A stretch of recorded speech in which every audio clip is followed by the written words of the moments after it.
Okay, hi everyone.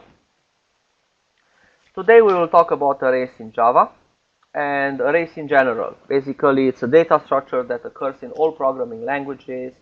In some programming languages, it's called a list, but in essence, it contains a sequence of elements under the same name. Most of the time, these elements are of the same type, and the reason for that is that we want to access any element in the array in constant time, in a time that is basically in arithmetical, basically a formula that is constant. We maybe make a multiplication and an addition. We actually add the address of that array with the size of an element multiplied with the index, and that will give us the position in constant time for every single element in the array. So we start with an opening problem, and with what we learned up to now, the only solution is that we actually define 100 variables to store 100 numbers. So the problem is that we want to read, maybe from a file, maybe from the user, 100 numbers, compute their average, and find how many of those numbers are above the average. Now, if we would only have to compute their average, that can be done with two variables, basically a counter and a sum. So we only have to basically add to the sum every single number until we reach 100 numbers, and then we divide the sum with the number of elements, 100, or with a counter, and gives us the average. But if we have to return back and check how many of those numbers are above the average, we have to store the numbers, because we will not know the average until we finish computing the average. Therefore, we need to actually store all of the 100 numbers so we can go back and compare every number with the average. So the problem really is in how do we store and access or index 100 numbers. And the solution with everything that we learned up to now is that we store each number in one variable, because we only had variables of primitive type.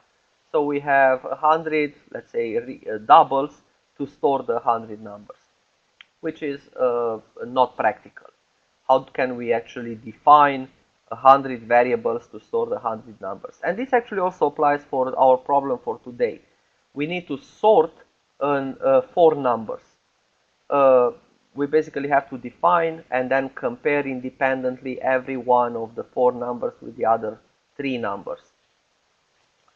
The solution for both of these problems is to actually define a single variable that allows us to access all of the 100 numbers using an index. So basically, it's an array type of variable that with a variable gives us access to the beginning of the 100 numbers. And in most cases, these are stored sequentially in the main memory. So we can access every one of those elements, and the elements are of the same type. We can access every one of those elements by adding the address of the array, of the beginning of the array, with the number of elements that we skip multiplied with the size of the elements in byte. So basically, it will give us the offset from the beginning of the array where our element is, any element of the array. So an array is basically a data structure that represents a collection of the same type of data. And the reason why we have the same type of data is that we want to access with what is called an index variable, like myList of index 5, any element of that array. Like for instance, we can extract the value of the 6th element of the array. And why do I say the 6th? Because we start with index 0 for the first element. So index 5 in our example will be the 6th element of the array. If we have, let's say, 10 elements in the array, the first element has the index 0, and the last element has the index 9, which is 10 minus 1, is the length of the array, or the number of elements in the array minus 1.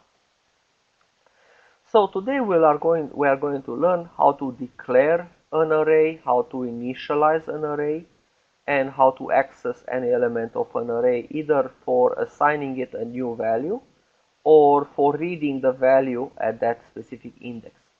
Now, in order to have this same, basically the same constant time to access every element, the type of elements must be exactly the same. So we basically can access the element at index 5 by multiplying 5 elements that preceded it with the size of one element, that's 8 bytes for a double. That will give us the offset from the beginning of the array of the beginning of the element of index 5. So given the fact that the variable itself, the variable of the type array, is a reference, it basically contains the address of the beginning of the array in the heap, adding the number of elements multiplied with the size of one element will give us exactly the address of that element that we want to access. So first we need to learn how to declare array variables. So the declaration syntax for declaring an array variable is to define the type of the elements, like data type, followed by open close bracket. That's a sign that we actually define an array, and then the array reference variable, a variable that will be basically internally the address of that array that we are going to initialize to this type. For instance, myList is an array of doubles. At this point, myList does not contain how many elements do we have in the array. It's in fact a null reference, a reference that contains only 0. We don't know, there is no array created yet. Currently, we only have an empty pointer or an empty address. For historical reasons, it's also allowed to put the type of the elements first, then the name of the variable, and then the open close bracket, the fact that this is an array. This style is allowed because Java was basically a language that was invented after C, and it contains a lot of overlaps with the C syntax. Therefore, and it's easy to actually see in the language hierarchies how Java evolved out of C, and for historical reasons this is allowed, but in this class is not preferred. In industry is not preferred. You will see a lot of people that will tell you that this is not a standard definition of a variable in Java, because in Java you define a variable preceded by the type of that variable, while this is kind of mixing the fact that this is an array of the type of elements of this type and this is an array. So it's mixing the type of the type occurs both before and after the variable definition. So this is allowed, but again, it's not accepted in most cases. It's not accepted by conventions. Now, when we declare the array, that reference variable is null.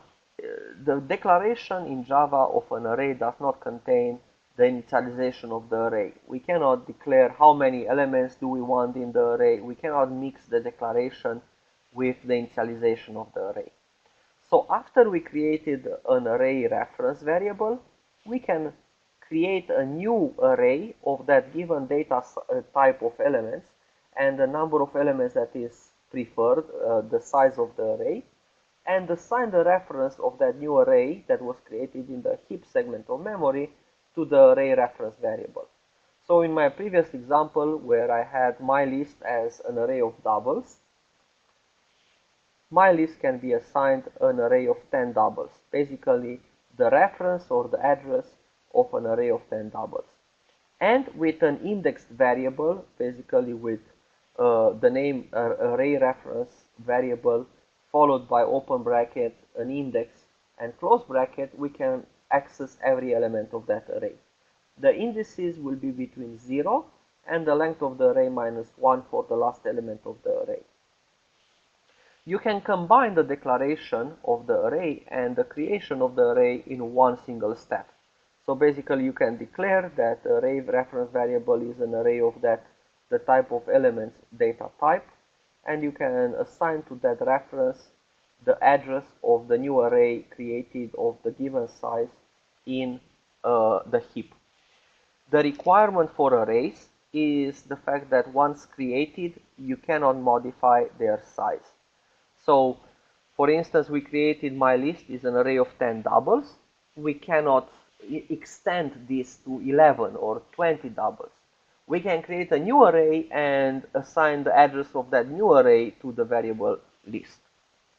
Again, for historical reasons, we can actually mix the declaration of the array together with the name of the array. So you can write double myList, open close bracket.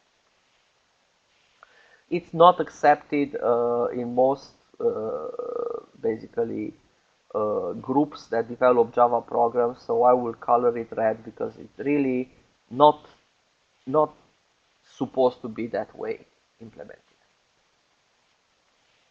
Once an array is created, its size is fixed. It cannot be changed. You can get that size using the period operator. So the array reference variable dot period or dot length will return the number of elements in that array. So in my previous example, myList.length returns 10. And I can write a loop that iterates from 0 to myList.length to actually iterate over the indices from 0 to the length of the last element of the array with a variable. Now, we said earlier this semester when we declared primitive type variables that when we create a primitive type variable, we must assign it a value. However, at that time, we said that there are exceptions to that rule. And one of the exceptions, in addition to later we will see dynamic data fields for objects, one of the exceptions are arrays. Once we create an array using the type of the array like double and 10 elements, the elements will be assigned a default value. So we don't need to assign any more values to the elements of the array. For all the numeric primitive data types, they will get the value 0. So you will have 0 for integer, short, byte, long, 0.0 for double and float. The character data type will basically get the character with Unicode 0000, which is an invisible character. And for the Boolean type, the value that will be default for arrays, elements of an array of the type Boolean is false. Basically, all the elements will be by default false. You can directly use them in expressions or print them, and they will be false. Now, once an array is created, and maybe we assign values to the elements of this array, either by actually, you can create an array with an inline notation. You can actually define and create an array of integers with values for these integers. But once the array is created, you can access any element of the array using the index. The array indices are 0-based. That means that it starts with 0 for the first element and it ends with the length of the array minus 1 for the last element. Each element in the array is represented in this syntax, and this syntax is known as index variable. Basically, the array reference variable followed by open bracket index of the type integer close bracket. And you can use this either in expressions or you can use them to assign values to them. So in fact, they are expressions that can be either evaluated or we can assign values to those index variables. So we can use index variables, and here is a very simple example. We sum the values that are stored in myList of 0 with myList of 1, and the resulting sum is assigned to myList of 2. So this example actually shows the fact that we can access the elements of the array not only for reading their values, but also to assigning new values to those elements.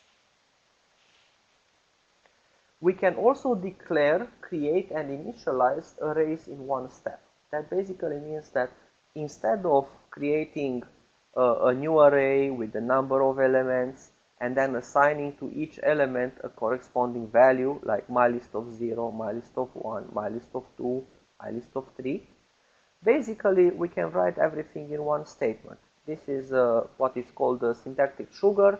It will basically, what it represents, it's really an equivalent set of statements. We create a new array of 4 doubles of the that is assigned, the reference is assigned to myList, and then myList of 0 is assigned the first value, myList of 1 is assigned the second value, and so on. There is nothing special about this syntax, except that the fact that when it gets compiled, internally it's really compiled into this code. Basically, it's rewritten into declaration, followed by initialization, followed by initialization of each one of the elements, or assignments to each one of the elements of values directly. So let's actually see a couple of examples, and we'll start with a very random example. This random example creates an array of 5 integers, and as you can see, after we initialize the array with the reference of a new integer array of 5 elements, values is really a pointer to an array of 5 elements that all have the value 0. So values of 0 is 0, values of 1 is 0, up to values of 4 is 0. Then we can write any algorithm that we want. And in this case, I start with an algorithm that is relatively random. Basically, I start with an integer I is equal with 1. I is less than 5. It's true because 1 is less than 5. And then values of I, basically values of 1 in my case because I is 1, is equal with 1 plus values of 1 minus 1, which is 0. So the value of the array element at index 1 is assigned the value of the index, which is 1, plus the value of values of 0, which is 0. So it's basically adding the element that we had above with the index. So it's 0 plus 1 is 1. Then we increment the index to 2, and again we check the condition, 2 is less than 5 is true, and values of 2 is equal with 2 plus values of 2 minus 1, which is values of 1. So again we add values of 1, which was 1, plus the index 2, and we write the result at values of that index. Basically values of 2 is assigned 2 plus 1, which is 3. And the process continues. Basically we increment I to 3, 3 is less than 5 is true, and values of 3 is equal with 3 plus values of 2, which is 6. And again, we can continue. 4 is less than 5, and now we add 6 with 4, and we get 10. Finally, I becomes 5. 5 less than 5 is false, so we exit the loop. And we assign to values of 0, values of 1, plus values of 4, which is 1 plus 10 is 11. So a relatively random algorithm. It's basically an algorithm that uses arrays, indices, and we want to see what is the state of the array at the end of the program. And we can print this array by iterating over the indices or over the elements and printing every one element in that array. Okay. Let's see if there are any questions in the chat at this point.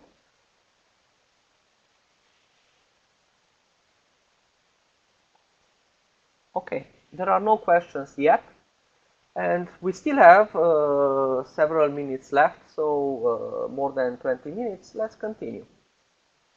We can replace values 10 with values.length.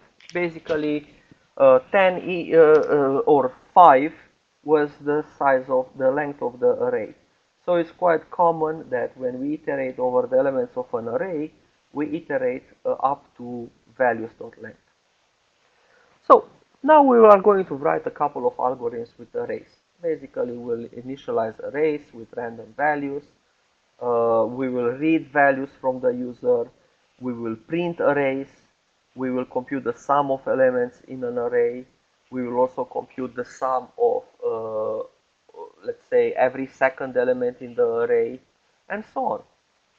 So, first, let's initialize arrays with input values. myList is a new array of doubles, which is initialized with the reference of a new array of 10 doubles, using a scanner that we created for the input stream in the console.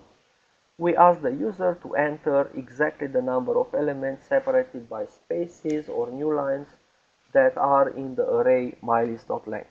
So we are asking the user enter 10 values. And the user will now start entering either in one line separated by spaces or in separate lines using the enter key, each one of the doubles. So for every index from 0 to the length of the array, myList of I is assigned input.nextDouble. Input.nextDouble reads the next double from the input stream and assigns the value to myList of I. Next, instead of reading these values, let's assume that we want to create a an array with 10 random numbers. And these random numbers are in the interval from 0 included up to 100 not included. So myList of I is assigned for every I from 0 to the length of the array with map.random multiply with 100. This will generate a random value for every element and we assign that value to myList of I. How do we print arrays? We can print an array by basically iterating over the indices in the array and printing every element in that array. At this point, let's see, there are a few questions in the chat.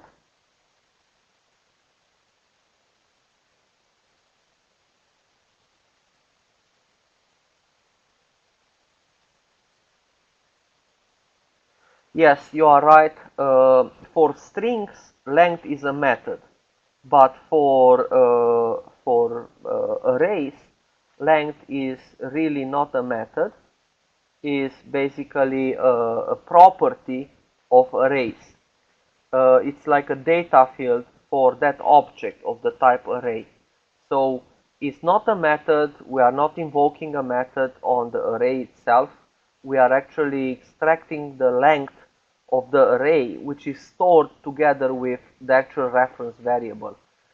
So you are right.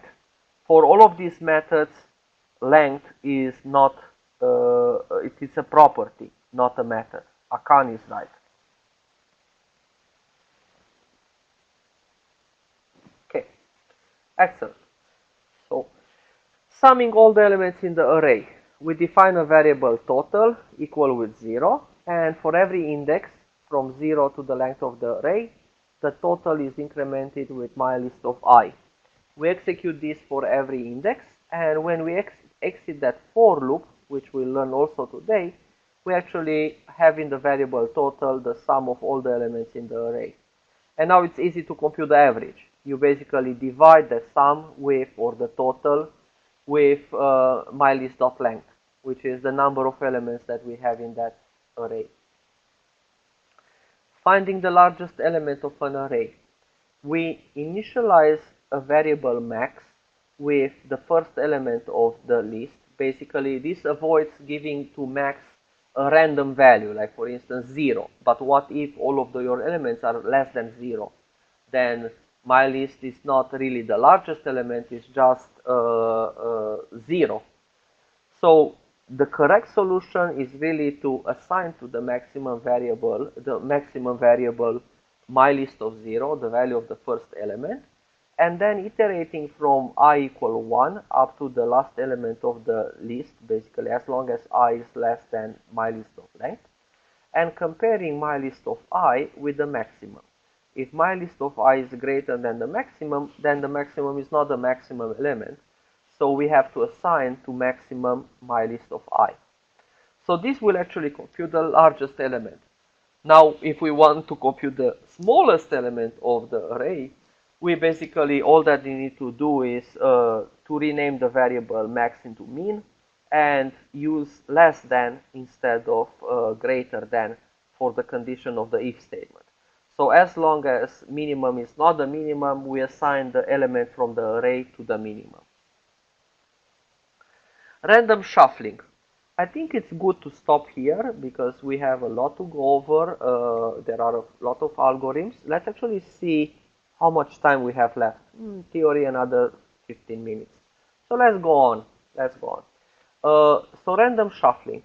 For every element of the list or of the array, we want to generate another index randomly in the array, which is math.random multiplied with the length of the array, and that will be a random integer index after casting it to an integer from 0 to the length of the array.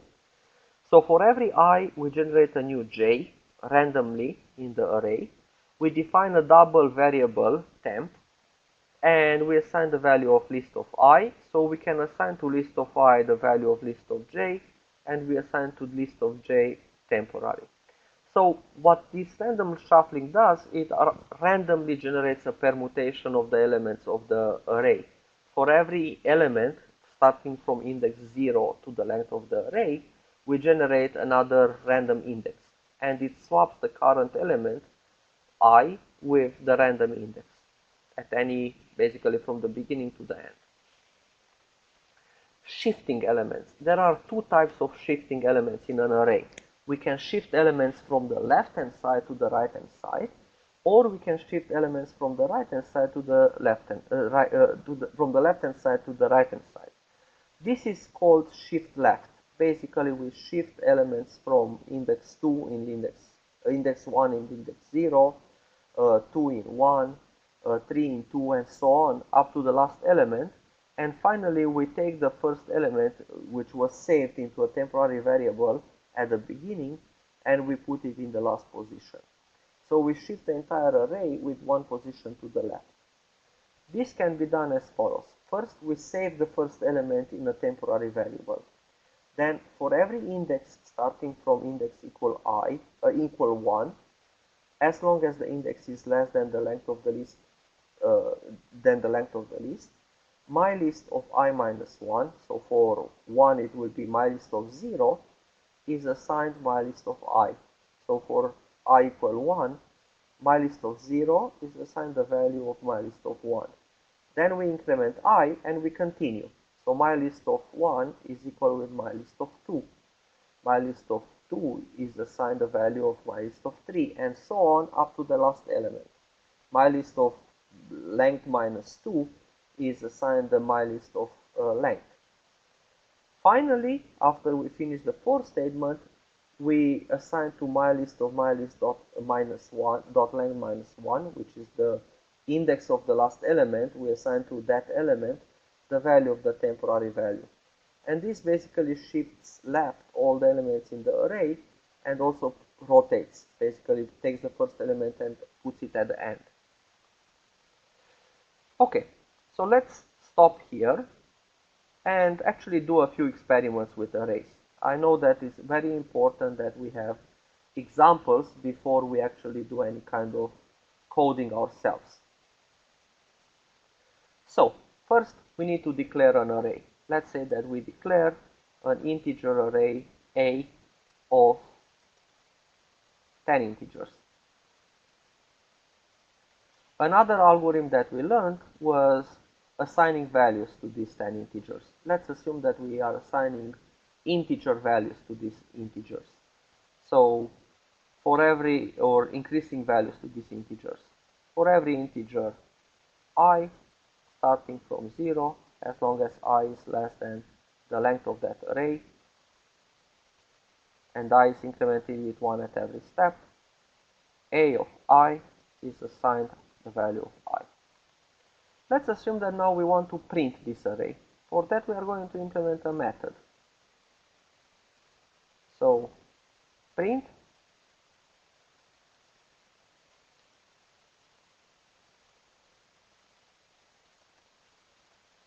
takes an integer array. Let's call it X in this case. So we show that we can use formal parameters that are of different names from the actual parameter that was passed. And here we are going to print for every index from 0 to the length of that array,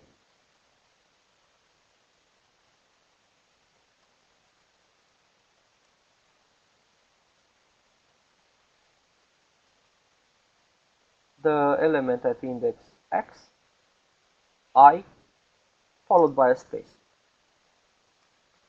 So let's run this program. It will print basically the elements of that array are from 0 to 9. Maybe we can add a new line here.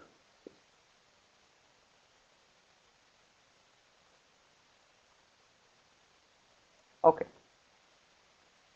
Now, let's assume that we want to shuffle these elements. So, shuffle, that we also saw earlier, is a separate method, after which we are again printing the elements of the array. So now we need to implement shuffle.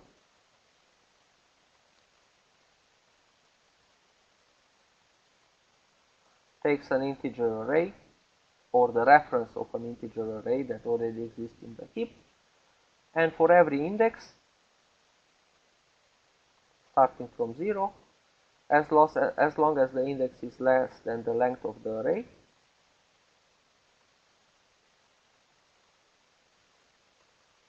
we generate a new integer index, let's call it j, which is the integer cast of math.random multiplied with the size of the array, and we define a new variable double temp that is assigned a of I. Now we can use the location of a of I to store the value of a of j, and a of j is assigned a temporary value.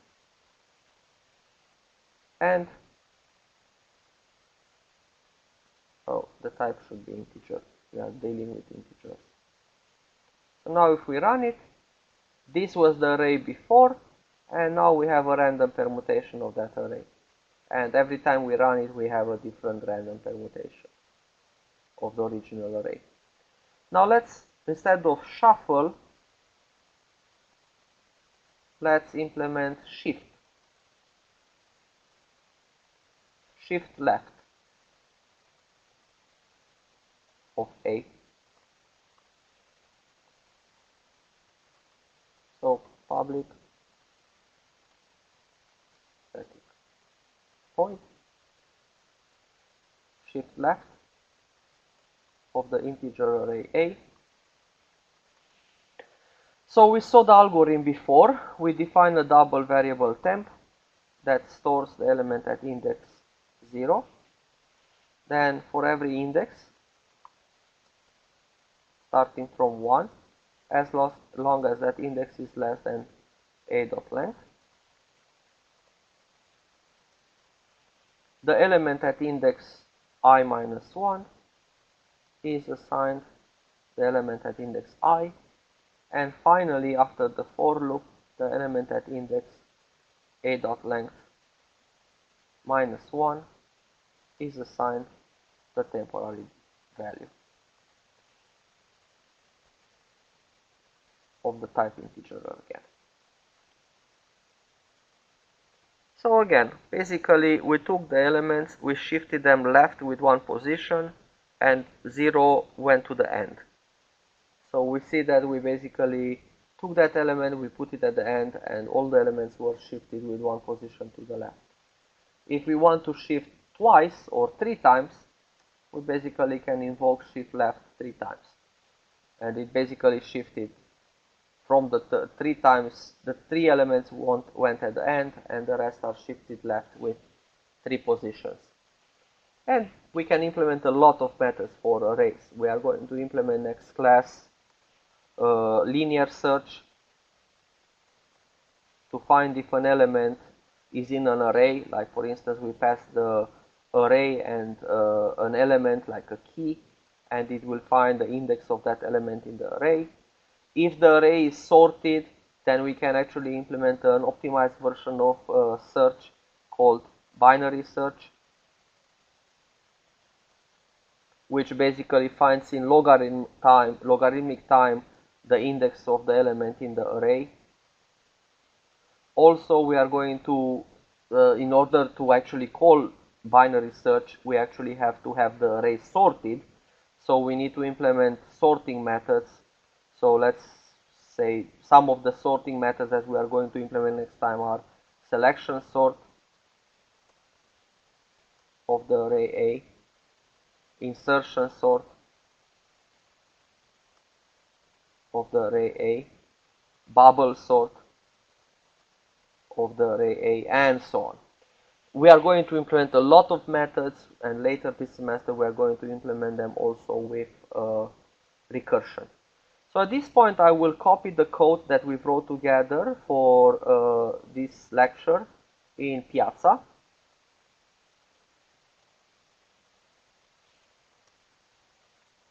And I'm going to stop the recording and post it on Piazza and Blackboard and YouTube.